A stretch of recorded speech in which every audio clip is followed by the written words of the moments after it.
ফাৰ্মাচিটো আজিকালি সবতে আছে ধৰক আৰু এইখন ফাৰ্মাচিৰ এনেকুৱা কি স্পেশালিটি আছে এটো Zubeen good morning guys welcome back to a new video মোৰ চেনেলৰ অন্য ভিডিঅ'লৈ আপোনাক সকলোকে জনাইছো বহুত বেছি স্বাগতম আৰু আজিৰ ভিডিঅ'টো বহুত বেছি ইনফৰ্মেটিভ হ'ব গৈ আছে কাৰণ আমাৰ ওচৰতে দাদা দুজন মানে মিলি কিনে দিছে এখন ফাৰ্মাচি য'ত নেকি বেলেগ ফাৰ্মাচিত নোপোৱা বিভিন্ন ধৰণৰ সুবিধা এইখন ফাৰ্মাচিত পাব গতিকে আমি যাইছো দাদা কেইজনৰ দোকানলৈ লগতে আমাৰ বাপাই মাথা গৰম কৰি দিছে তাক লাগে পূজাত কাপোৰ ইফালে মোৰ নাই পইচা কিন্তু আজি তাৰ কাৰণে মই জুডিঅ'ত যাম মানে তাৰ কাপোৰ কিনবক লাগে গতিকে বলক আজি ভিডিঅ'টো আৰম্ভ কৰি দিওঁ আৰু আহি পাই গলো পল্টন বজাৰত থকা জুডিঅ'লে মাক কসম গাইজ আজিলৈকে মই নিজৰ কাপোৰ এইগিলাখনৰ পৰা কিনি পোৱা নাই মানে বাপাক লাগি কিনবা আহিছোঁ চাওঁ বাৰু কেনেকুৱা পাওঁ আৰু সঁচাকৈ জুডিঅ'ৰ প্ৰাইচবিলাক খুব কম যিবিলাক মানুহে কৈছিল শুনি আছিলোঁ সেইটো একেবাৰে সঁচা মই নিজে চেক কৰিছোঁ কাৰণ মই নিজে আহিছোঁ গতিকে ইউ কেন গ' ফৰ ইট গাইজ আৰু তাৰ পৰা বাহিৰে বাহিৰে আমি ওলাই দিলোঁ হাজোলৈকে কাৰণ ইয়াতে আছে সেই বিশেষ ফাৰ্মাচিখন কেইজনমান দাদাই লগ লাগি খুলিছে আহকচোন চাওঁ কি কি স্পেচিয়েল সুবিধা আছে সাধাৰণতে এনেকুৱা ধৰণৰ ভিডিঅ' দিয়া নাযায় কিন্তু আজি দিছোঁ কাৰণ দাদা কেইজন হৈছে আমাৰ ওচৰৰে গতিকে যিহেতু নিমন্ত্ৰণ দিছে নাযাওঁ বুলি ক'লে বেয়া দেখি কাৰণ আপোনালোকৰ আশীৰ্বাদত মই আজি ইমানখিনি পাইছোঁ গতিকে তেওঁলোকৰ উৎসাহ দেখি মই আহিয়ে গ'লোঁ কোনোবাই যদি কিবা এটা কৰিব বিচাৰে আমি সহায় কৰিব নোৱাৰিলেও তাক উৎসাহ যোগাব লাগে আগবাঢ়ি যাবলৈ গতিকে ময়ো সেই হিচাপতে মই আজি আগবাঢ়ি আহিছোঁ কাৰণ গাঁৱৰ ল'ৰা আগবাঢ়ি গ'লে আমাৰো ভাল লাগে শুভ কামত দেৰি কৰি লাভ নাই ৰাইজ গতিকে আজি আমাৰ লগত উপস্থিত আছে আছুৰ উপদেষ্টা প্ৰকাশ চন্দ্ৰ দাস ডাঙৰীয়া তেখেতকো একেলগে পাই খুব বেছি ভাল লাগিল আৰু এইফালে মোকো সম্বৰ্ধনা জনাইছে বাৰু খুব বেছি ভাল লাগিছে আৰু এইবিলাক আপোনালোকৰে দান আৰু ক'ব গ'লে থেংক ইউ ছ' মাছ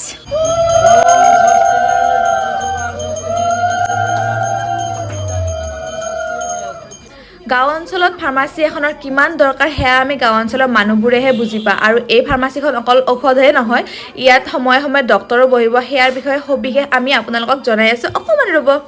ভাষণ দিয়াৰ অভ্যাস যে ৰাইজ একেবাৰে নাই সেইকাৰণে কাষত থিয় হ'লেও হৈ আছোঁ মোক যেতিয়া সুধিব আছিল মই কৈছোঁ হ'ব দিয়ক দাদা মই নিজাকৈ ভিডিঅ' বনামে এনে মই এনেকৈ কৈ কিনে গুচি আহিলোঁ আৰু মানে যিমান যি নহ'লে ডাঙৰ মানুহ ওচৰত থাকিলে ভাষণ দিব অকণমান লাজ লাগে ভয়ো লাগে এই ফাৰ্মাচীখনৰ নাম দিছে সুৰক্ষা আৰু এই ফাৰ্মাচীখনৰ খুব বেছি ভাল লগা বিষয় এইটো যে এওঁলোকে মেডিচিনসমূহ হোম ডেলিভাৰী কৰে কাৰোবাৰ ঘৰত যদি কোনোবা আহিব প্ৰব্লেম হয় বা মানুহ নাথাকে তেতিয়া তেওঁলোকে যদি অৰ্ডাৰ কৰে এওঁলোকে ঔষধবিলাক ঘৰত গৈ দি থৈ আহে তো ৰাইজ মই কৈ আছিলোঁ হাজোত আহিম বুলি তো আহি পালোঁ ফাৰ্মাচী অপেনিং কৰা খোৱা বোৱা চব হৈ গ'ল আৰু মোৰ লগত আজি উপস্থিত আছে আছুৰ উপদেষ্টা প্ৰকাশ চন্দ্ৰ দাস ডাঙৰীয়া লগতে এই মানে ফাৰ্মাচীখনৰ কি বুলি কওঁ গৰাকী এজন নহয় মানে আৰু বহুকেইজনে একেলগে মিলি কিনে খুলিছে গতিকে প্ৰথমতে দাদাসকলক সোধোঁ মানে চবৰে সপোন থাকে কিবা এটা কৰাৰ আপোনালোকৰ সপোনবিলাক পূৰণ হ'ল মানে অলপ হ'লেও তো কেনেকুৱা লাগিছে ভাল লাগে না ঠিকে আছে আৰু ফাৰ্মাচিটো আজিকালি চবতে আছে ধৰক আৰু এইখন ফাৰ্মাচিৰ এনেকুৱা কি স্পেচিয়েলিটি আছে ইয়াতে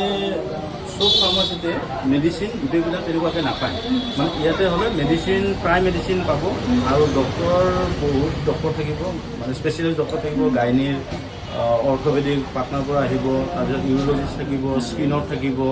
গোটেইখিনি ডক্তৰে পাব আৰু সময়মতে ডক্তৰখিনি পাব ইয়াতে গোটেইখিনি ট্ৰিটমেণ্ট হ'ব আৰু ইয়াতে হোম ডেলিভাৰী হ'ব মেডিচিন হোম ডেলিভাৰীও দিয়া হ'ব আৰু তাৰ কাৰণে কোনো ধৰণৰ চাৰ্জ লোৱা নহয় ঘৰতে দিয়া হ'ব আৰু আপোনালোকৰ এই ফাৰ্মাচীখন ক'ত আছে লোকেশ্যনটো জনাই দিব লোকেশ্যনটো হাজো পাখামেলা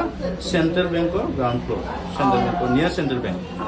আৰু ইফালে দাদা আপোনাৰ কেনেকুৱা লাগিছে অতি এটা আনন্দ দিন হাজো ৰাজহ চক্ৰৰ এই পাখামেলা চক্ৰত এখন উন্নত মানৰ সুৰক্ষা মেডিশ্বপ নামেৰে এখন ফাৰ্মাচী আজি উদ্বোধন হৈছে আৰু এই ফাৰ্মাচীখনৰ এটা বিশেষত্ব যে ইয়াত অভিজ্ঞ কেইবাগৰাকী চিকিৎসক থাকিব য'ত চিকিৎসা অবিহনে মানুহ মৃত্যুমুখত পৰে সেই সময়তে এইখন ফাৰ্মাচীত অভিজ্ঞ চিকিৎসকৰ দ্বাৰা চিকিৎসা পাব ৰোগীয়ে এইটো অতি আমাৰ কাৰণে আনন্দদায়ক কথা অতি সৌভাগ্যৰ কথা আৰু এই ফাৰ্মাচীৰ জৰিয়তে বিশেষকৈ যিসকলৰ পৰিয়ালৰ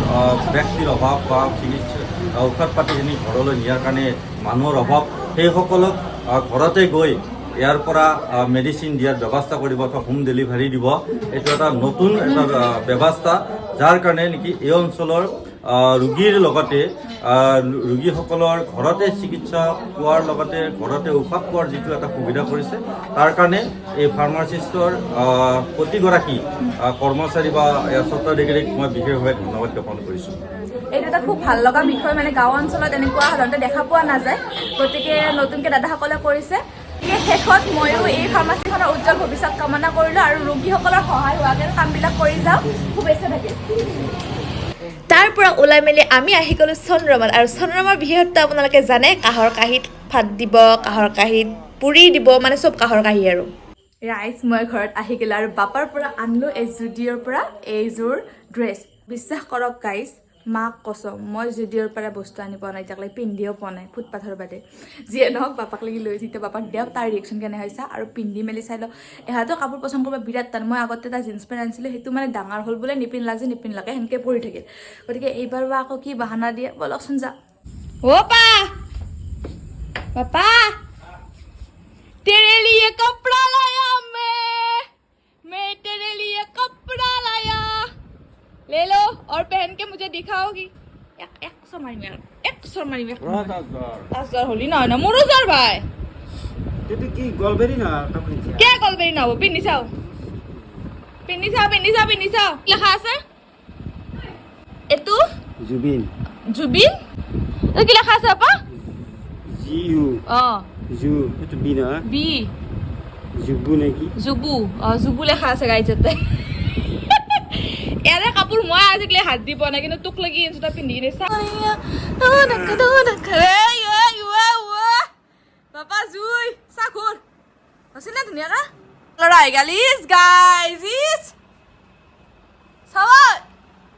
ও মাই গড বাবা ওই বাবা ওই কাই বাত্তা বুঝো কইবার পিছে যা ইলা মুখ চাক থসু ইগলাখান বাপা রে ইগলা মুখ চা পিন্ধাকবি ইলা গুছো ইহাতে মাথো ইলা জুডিও গুছাই দি গুছো তুই হেপালে যা কেনাই লাগছি কেনাই বাবা ইস জুই কি কৈ আছা তই লেত্ৰা তথাপি তোৰ মানে শান্তি হোৱা নাই নেকি মই কাপোৰ চাই দিয়ে শান্তি হৈছি তাৰপিছত অলপ লেত্ৰা হয় কিয় হ'ব মানে বগা পেণ্ট নিপিন্ধে লেতেৰা হয় বুলি, ই আৰু কলা পেণ্ট নিপিন্ধে বোলে লেতেৰা হয় বুলি। আইও আবা ভৰি ফুৰিবে আছি এৰে লগত তোক একযোৰ লাগব জোতা জোতা বাছ, আৰু বাকী চব ঠিকে আছে তোৰ, আৰু বাকী একো কৰিব লগা নাই। একো নাই দেখা আছে